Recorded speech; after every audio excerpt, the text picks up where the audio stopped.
Section 4. You will hear a lecturer in psychology talking about a type of memory.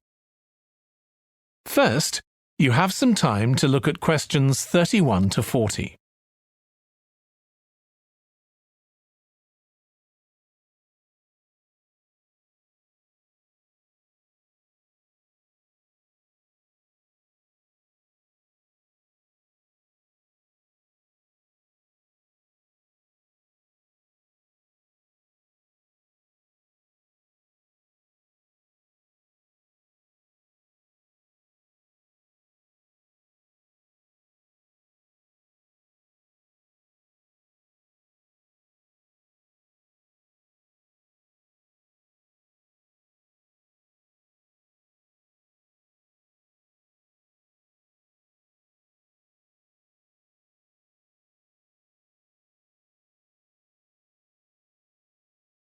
Now listen carefully and answer questions 31 to 40. Today, we'll be continuing the series of lectures on memory by focusing on what is called episodic memory and what can happen if this is not working properly. Episodic memory refers to the memory of an event or episode. Episodic memories allow us to mentally travel back in time to an event from the past. Episodic memories include various details about these events. For example, when an event happened and other information such as the location. To help understand this concept, try to remember the last time you ate dinner at a restaurant.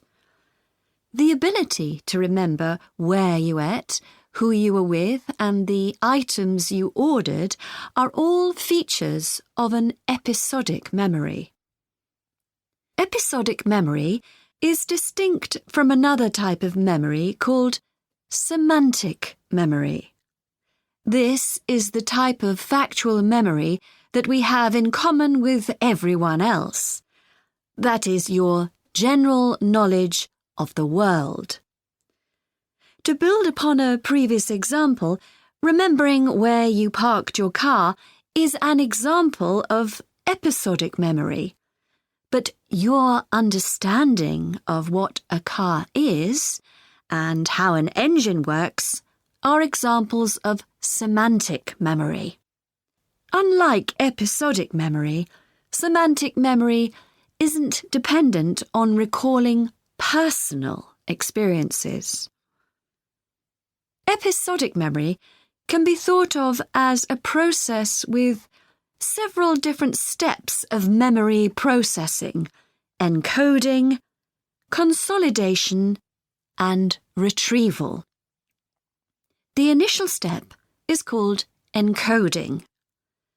This involves the process of receiving and registering information which is necessary for creating memories of information or events that you experience. The degree to which you can successfully encode information depends on the level of attention you give to an event while it's actually happening. Being distracted can make effective encoding very difficult. Encoding of episodic memories is also influenced by how you process the event. For example, if you were introduced to someone called Charlie, you might make the connection that your uncle has the same name. Future recollection of Charlie's name is much easier if you have a strategy to help you encode it. Memory consolidation, the next step in forming an episodic memory, is the process by which memories of encoded information are strengthened, stabilized, and stored to facilitate later retrieval. Consolidation is most effective when the information being stored can be linked to an existing network of information.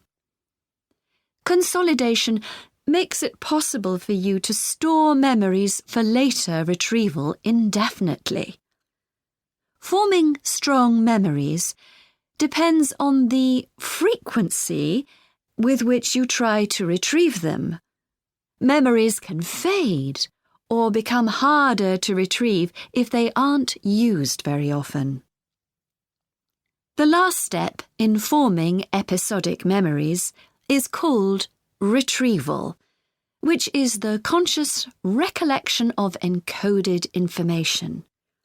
Retrieving information from episodic memory depends upon semantic, olfactory, auditory, and visual factors.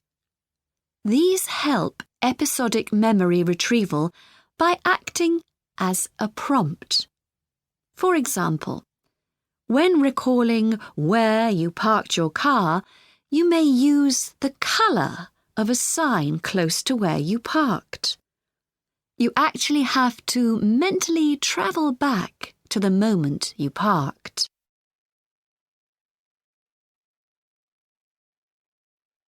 There are a wide range of neurological diseases and conditions that can affect episodic memory. These range from Alzheimer's to schizophrenia to autism. An impairment of episodic memory can have a profound effect on individuals' lives. For example, the symptoms of schizophrenia can be reasonably well controlled by medication.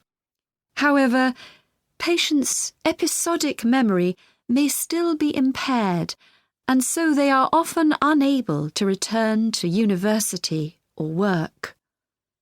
Recent studies have shown that computer-assisted games designed to keep the brain active can help improve their episodic memory. Episodic memories can help people connect with others, for instance by sharing intimate details about their past, something individuals with autism often have problems with. This may be caused by an absence of a sense of self. This is essential for the storage of episodic memory and has been found to be impaired in children with autism. Research has shown that treatments that improve memory may also have a positive impact on children's social development. One study looked at That is the end of section 4. You now have half a minute to check your answers.